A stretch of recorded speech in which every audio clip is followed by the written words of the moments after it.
Would you look at that? A little fly has fallen into my web. A boy.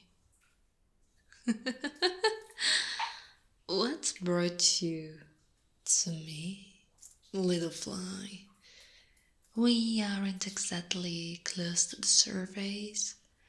You should have to go up to my other traps to find something as filling as your kind, man. Who am I? Why, little male fly, I'm the thing that your kind fears most. You see, my little ones, and smash them or run away screaming. Those little ones are not as strong or as smart as I, but I still care all the same. Would you not care if something so much larger harmed someone you knew? Huh? What do you think, male human? Someone that you felt connected to? Hmm? Maybe you're a father you can understand. Personally, I see that as justice. The question is, what to do with this unique opportunity? Or am I? Or are you sure you want to know, little man? Right now, I can be anywhere around you. That means I can be far away from you, or right behind you. The look you have on your face, oh, so gentle, priceless. Oh, so tough, priceless.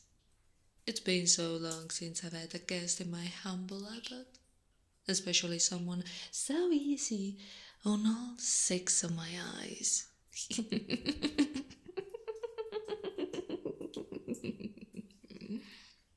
What's that look for? Did I finally click? Were you too shocked at my presence that you didn't even click that I called you a fly that was trapped in my web like the powerless man you are? Or maybe you were in denial. Either way, I think you're starting to realize what I am. I am an arachne. Many generations ago, my kind was created by the goddess Athena. The first of my kind, Arachne, challenged her to a weaving contest claiming to be better than even a goddess.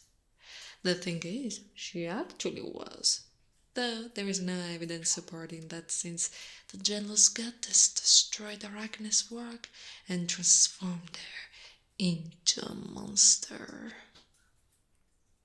For a long time we used to be vengeful, acting like our feral cousins, taking humans down here and using them, especially men like you, until they were nothing but hollow husks, drained of life, their skin clinging tightly to their bones, their last expression of pain and terror as they had everything they were sucked out of them. However, we have moved away from this practice. It started by sparing people who accidentally wandered into our traps and feeding from those who were sent to kill us. Men, women, there was no difference. Then it became both the heroes and the innocent who were spared, while those who sought to use our homes for their own gain, well, they were devoured. No, we don't devour at all. We found ways to feed without harming our prey. It was essentially considering how few of us remained. There are no males in our species. Fortunately, Athena wished our existence as a species to last as long as possible. It must be done either a male or female can be used to reproduce. But I'm getting ahead of myself. In the time that we have talked, my schedule has been interrupted. You see, my kind of slower metabolism. Since I live down here, it is only natural for me to not require as much as food. But like all things, I have desires, hungers. I can go a long time without eating, but actually doing so, that's a different story. As of now, it's been about a month since my last filling meal. I've eaten some of the smaller mammals in this cave, or that I've gotten caught in my traps. I was just about to go and set up some traps further out in the woods surrounding my cave when I heard my main web vibrate. I've noticed that men like yours developed a system for receiving food directly to your shelters. But I never expected my food to fall directly into my living room. You don't want to die? No, little mayfly.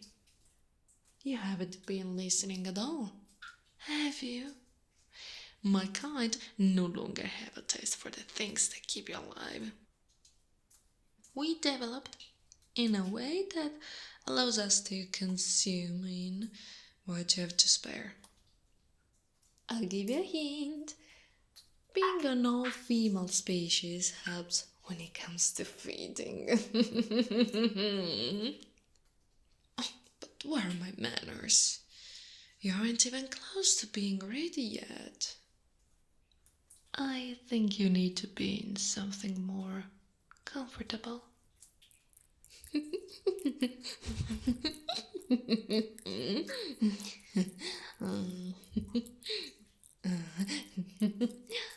Does my silk feel nice around your bare skin? So much better than the rags you have on.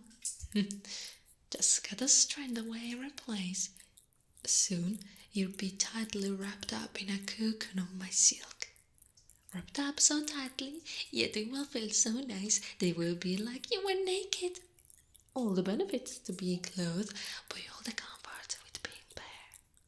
And you will be immobile, powerless. Not that you have any power to begin with. What are you feeling right now? Fear? Shame? Lust? I'm able to move you so easily. I'm only using my two front legs to hold you still, while four my other legs are wrapping my silk around your well-shaped and masculine body. I only need two of my legs to support both of us.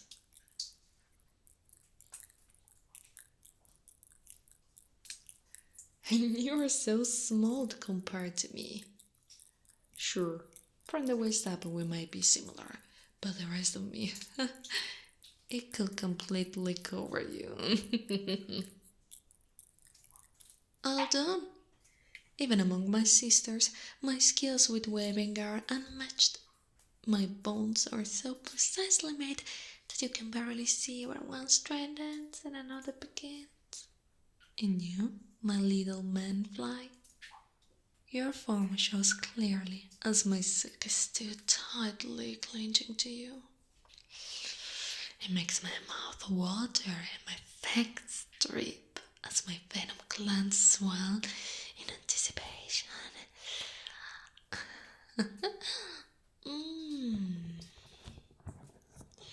I know you can feel my clawed hands on your body through my silk. The sharp points of my fingers make to cut through silk. Oh well, later I will dare to press the cut through this cocoon and your skin underneath.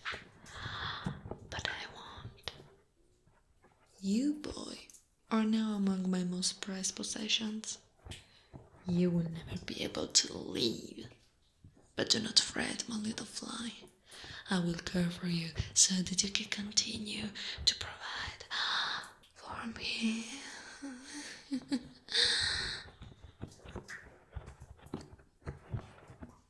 I can see your body warm up as I press my body against yours. Is your fear giving way to a more primal desire? What a sweet boy you are. The sound of your whimpers as I speak, it makes me ravenous. My desire to feed, it only becomes more intense. Hold still, darling. It will only be in your second.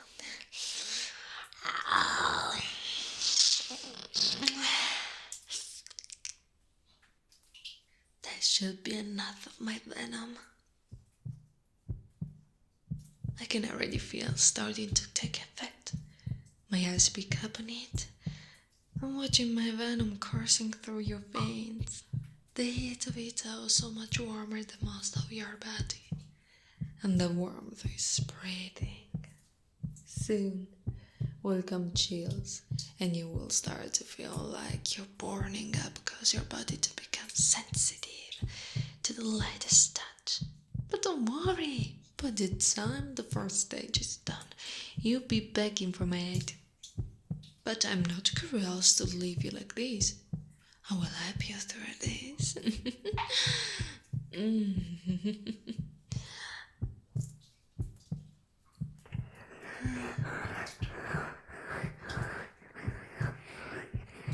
How is that, my little fly? You're already unable to speak.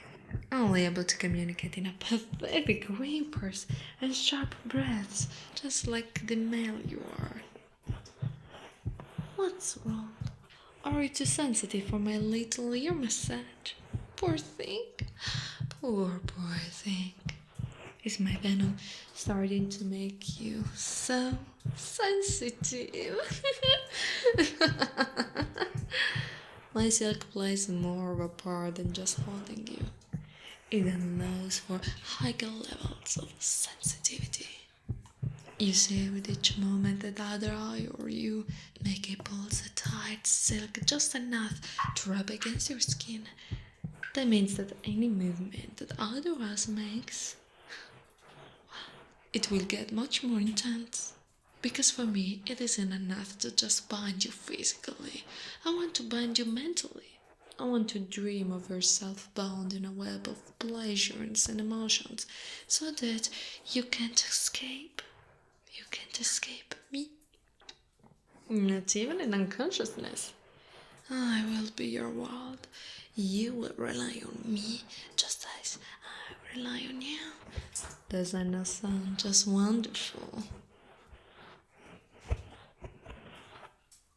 Oh, so precious. Are you so weak that you need me to lift your head up just so you can look at me? Did I use too much venom? I guess I have to drain that venom out of you now. Don't worry, my darling pet. I take care of you, since you're quite a good male fly.